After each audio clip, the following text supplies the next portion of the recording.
Hey everyone, this is my match reaction of a goalless draw at the Amex Stadium. Brighton nil, Arsenal nil.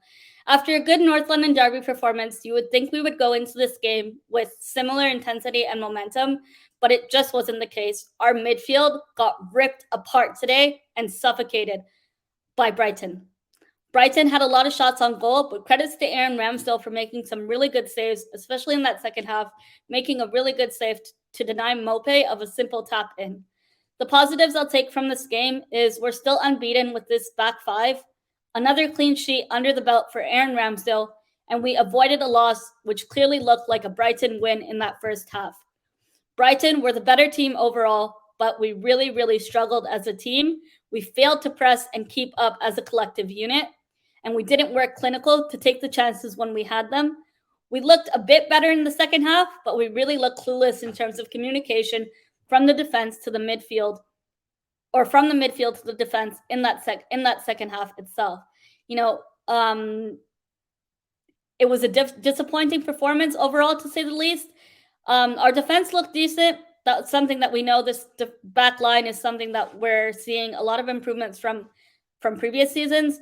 But going into this game, we didn't have intensity to begin with, and we didn't press Brighton because of not being able to clearly communicate between the midfield and our defense.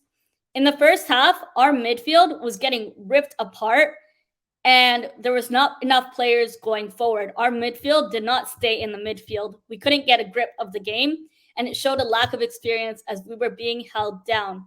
Brighton saw the best of chances in that first half and created a lot more in that first half, but just struggled to finish their chances in the final third, which could have costed us the game early on in that first half, 3-0 easily.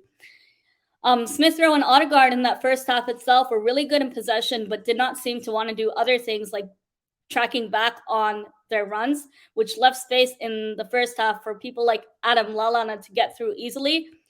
Our midfielders should do a lot better in terms of decision making.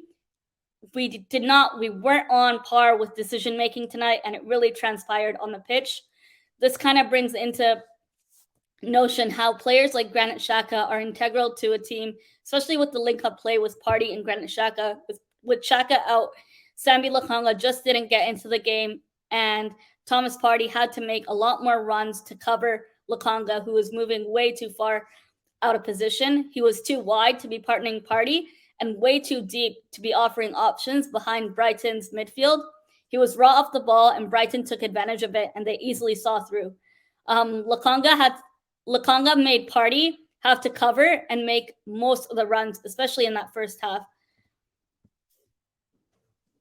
We were getting pulled apart in the midfield, which was easily noticeable because of misjudged passes, making us lose possession, giving Brighton a lot more possession easily, and a lack of clinical edge overall, which is something we've noticed from previous games, like when we played Man City and Chelsea.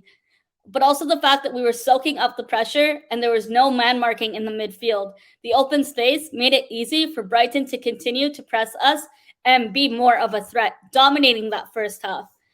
We didn't even impose ourselves in the game from the start. Tomiyasu was struggling at times as the left center-sided center mid was dropping into the left back, and Partey seemed to be playing the role of a center back, which hurt us.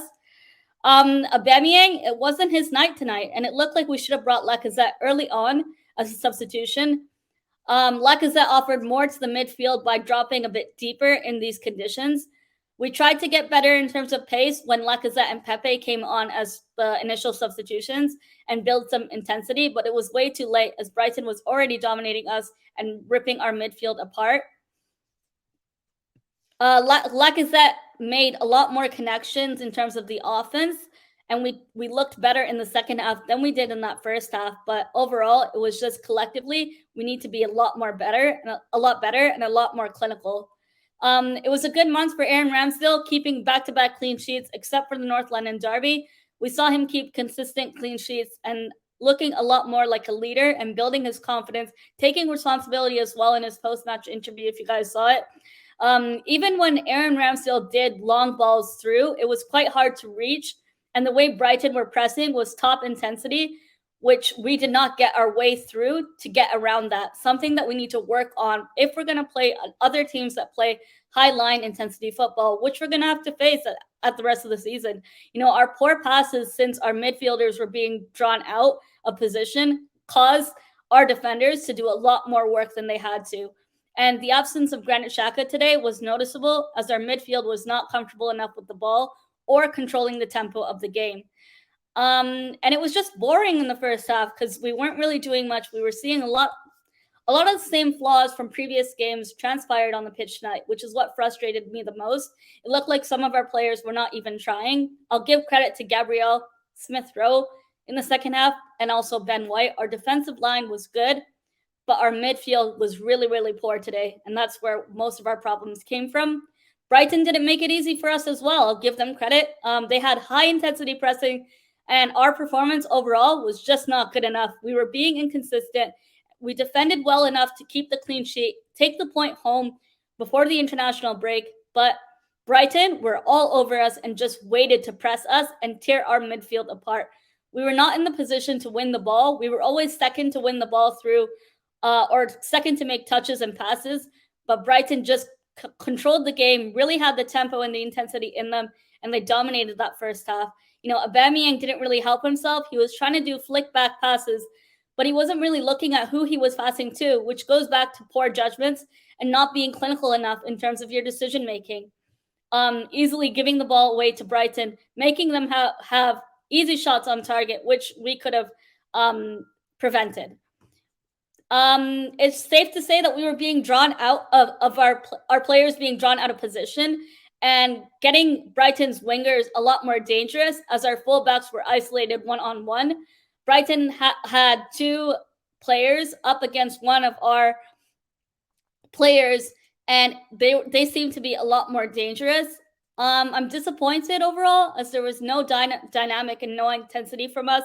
We looked like we had no energy going into the game whatsoever. We didn't really show any ambition whatsoever. Only some of our players really turned up, like Ben White, Gabriel, and Smith-Rowe in some areas. He really did in the second half improve.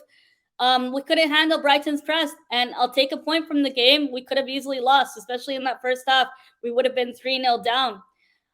I'm glad for Ramsdale to keep another clean sheet. He's building a lot more confidence, showing that he wants to be a leader and hungry to be the first team keeper, which really shows that he's proven himself for that role.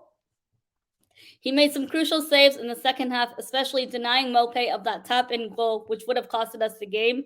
It's clear that our team has a lack of intensity, and we need to work on communication from the midfield to the defense, things that we've noticed previously. Also, winning aerial duels. We really struggled with that today, not being able to put pressure on the other player to win those duels.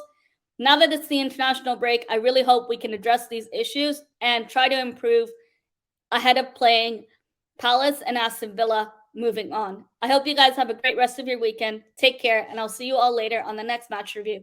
If you guys want to follow me on Twitter, my Twitter is Miss Melina 7, and I hope you all have a great rest of your weekend.